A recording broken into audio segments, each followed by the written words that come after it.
નમસ્કાર ધોરણ 8ના વહાલા વિદ્યાર્થી મિત્રો, આજે આપણે આ વિડિયો લેક્ચરની અંદર તમારું જે હમણાં ફેબ્રુઆરી મહિનાની અંદર ત્રિમાસિક કસોટી ચાલુ થવા જઈ રહી છે તેમની અંદર અંગ્રેજી વિષયનું કુલ 40 ગુણનું આપણે તમારા પ્રશ્ન બેંકનું સંપૂર્ણ સોલ્યુશન આ વિડિયો લેક્ચરની અંદર જોવાના છીએ। તો ચાલો મિત્રો શરૂઆત કરીએ પ્રશ્ન નંબર 1 થી।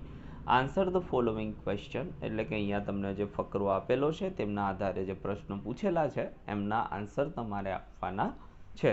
જેમાં પહેલું છે where did the king's minister go, એટલે કે જે રાજા છે તેમના જે મંત્રીઓ છે તે ક્યાં ગયા છે। The king's minister went to the sadhu's camp, જે રાજાના મંત્રીઓ છે તે સાધુ જે હતા એમના કેમ્પમાં ગયા છે।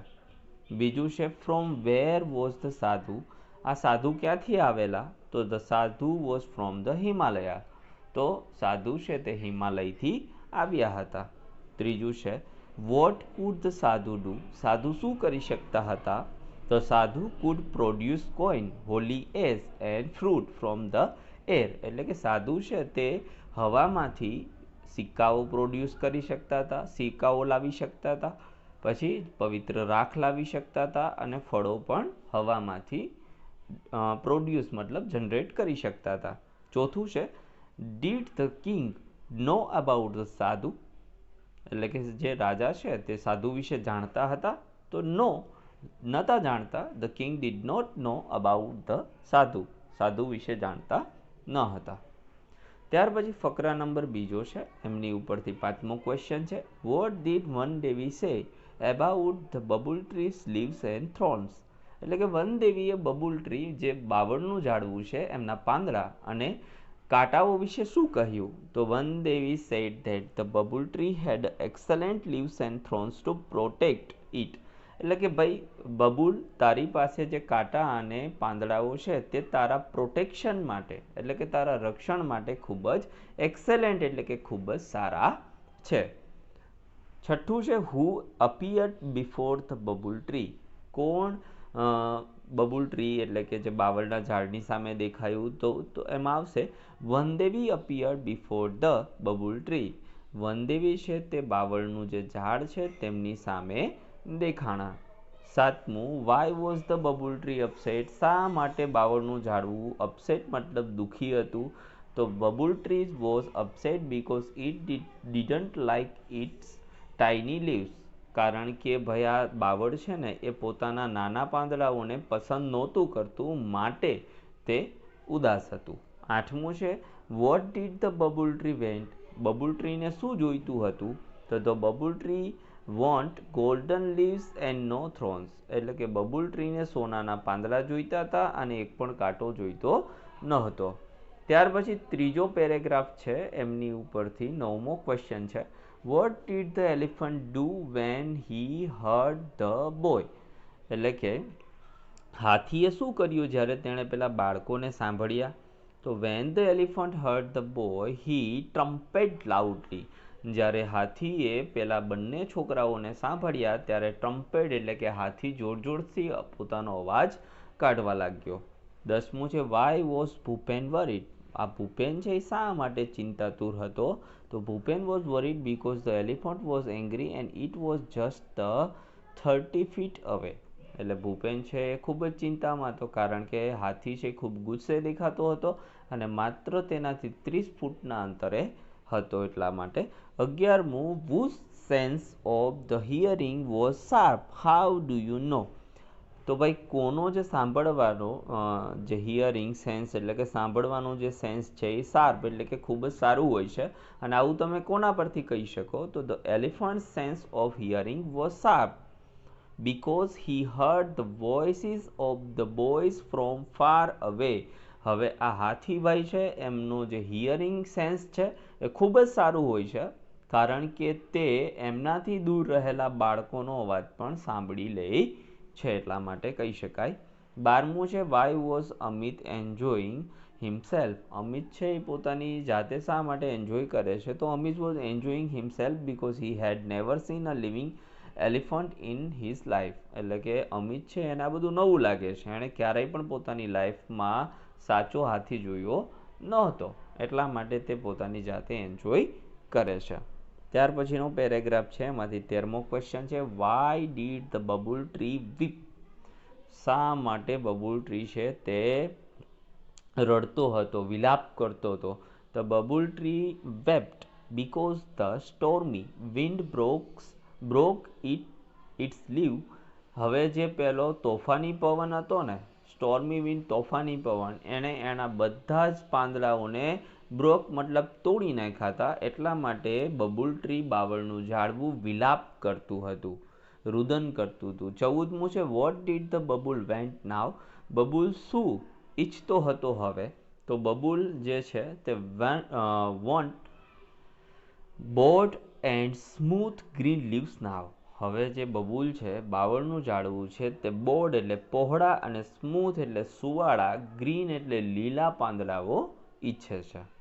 ત્યાર પછીનો જે પેરેગ્રાફ છે એમાંથી 15મું ડિસ્ક્રાઇબ સાધુ. તમારે સાધુ વિશે લખવાનું છે. The sadhu had a long beard and he was saffron kurta.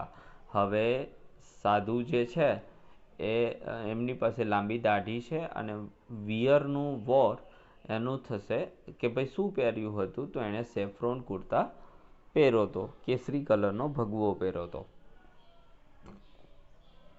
Who stands among the people. કોણ લોકોની આગળ જઈને ઊભી ગયું, તો Tenali Raman stand among the people's.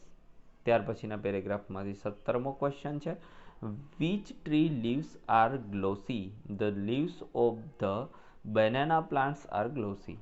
એટલે કે કોના પાંદડા એકદમ સુવાળા અને લીસા હોય છે, તો બનાના મતલબ કે જે કેળ છે એમના પાંદડા એકદમ લીસા હોય છે.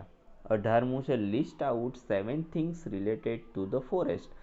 7 એવી વસ્તુઓ લખો જે જંગલ સાથે જોડાયેલી હોય. તો રિવર નદી, ટ્રીઝ ઝાડવાઓ, બુશીસ મતલબ કે ઝાડીઓ, ક્રીપર્સ મતલબ પણ ઝાડીઓ ઝાખરા થશે, એનિમલ્સ એટલે પ્રાણીઓ, બર્ડ્સ એટલે પક્ષીઓ અને ઇન્સેક્ટ એટલે કે જીવજંતુઓ.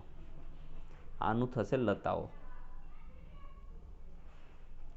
ચાલો એમના પછી ક્વેશ્ચન નંબર બીજો છે answer the question selecting the correct option. એમાં પહેલું which of the following is found in Kaziranga. કાઝીરંગામાં શું જોવા મળે છે? તો વાઇલ્ડ બફેલોઝ જોવા મળે છે. વાઇલ્ડ એસ નહીં આવે કારણ કે કચ્છમાં છે. સ્લોથ બિયર નહીં આવે અને લાયન્સ પણ નહીં આવે. અહીંયા રાઇનો પણ આવે, ગેંડો પણ ત્યાં કાઝીરંગામાં જોવા મળે છે અને એલિફન્ટ આવે. બીજું છે where is the lion sanctuary. લાયનની સેન્ચુરી મતલબ કે અભયારણ્ય ક્યાં આવેલું છે? તો એમાં આવશે ગીરમાં, જે જુનાગઢ ડિસ્ટ્રિક્ટમાં આવેલું છે.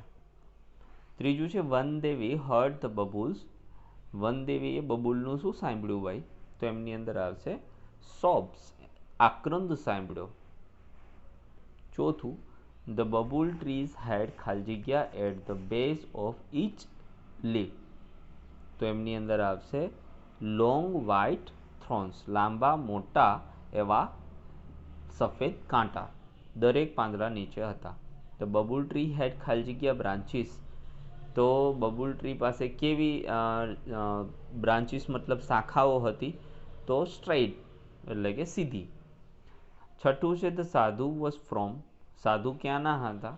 તો એમાં આવશે હિમાલયના. Raman call the hair.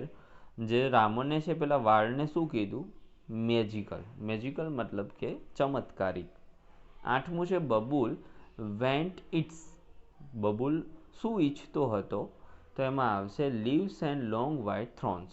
એટલે કે બબુલ છે એ ફરી પાછું પોતાના ટૂંકા પાંદડા અને લાંબા કાંટાઓ માંગતો હતો. નવમું બબુલ ટ્રી સ્ટૂડ ખાલી જગ્યા ઇન ઇટ્સ ઓરિજિનલ ડ્રેસ. તો એમાં આવશે હેપીલી. બબુલ ટ્રી છે અને એનો જૂનો પહેરવેશ ફરીથી મળી જાય છે એટલે પાછો તે એકદમ હેપી થઈ જાય છે. 10મું the babul tree would be ખાલી જગ્યા ફોર એવર. તો એમાં આવશે હેન્ડસમ એન્ડ હેપી. 11મું Raman called sadhu the greatest saint. 12મું છે રામન વેન્ટ ટુ, એમાં આવશે ગો ટુ હેવન. ત્યાર પછી ક્વેશ્ચન નંબર 3 છે mark true or false from this sentence. એમાં પહેલું the sadhu was really a holy man, તો ખોટું. બીજું the king trust Tenali Raman, તો સાચું. ધ સાધુ એન્ડ મેની ફોલોવર્સ, તો એમાં સાધુ હેડ મેની ફોલોવર્સ, તો સાચું. આસામ ગેટ્સ લેસ રેઇન, તો ખોટું. અમિત લીવ ઇન આસામ, તો ખોટું. The soil in Assam is fertile, તો સાચું. The king કેર્ડ for his people, તો સાચું. The king went to meet the સાધુ, તો સાચું. The Kaziranga is famous for lion, તો ખોટું. Bhupen and Amit are friends, તો સાચું. તો મિત્રો આ હતું આપણા માત્ર 3 પ્રશ્નોનું સોલ્યુશન. બાકીના જે રહેલા પ્રશ્નનું સોલ્યુશન છે એ આપણે નેક્સ્ટ બીજા લેક્ચરમાં લઈને આવીશું. Thank you very much. ફરી મળીશું. જય હિન્દ, જય ભારત.